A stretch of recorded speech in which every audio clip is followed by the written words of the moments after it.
volta estava no ritmo. Sherman, conta um pouquinho da competição pra gente.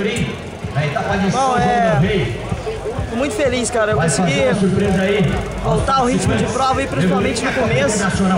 O ritmo do pessoal aí mais de ponta, dos 5 primeiros.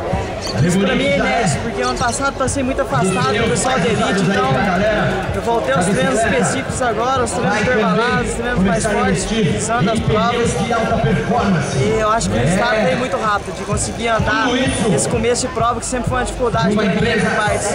Esse começo, essa primeira e segunda volta, sempre tive muita dificuldade para andar nas pontas. Não consegui segurar o tempo todo nas duas últimas voltas, eu senti dificuldade, principalmente na última, começou a dar um pouco de câmbio na última e tal, perdi algumas posições, mas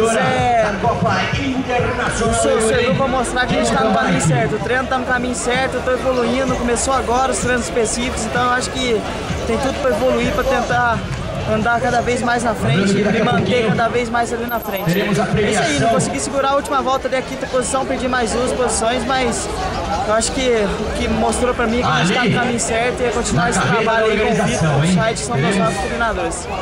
Parabéns, Sherman. Obrigado.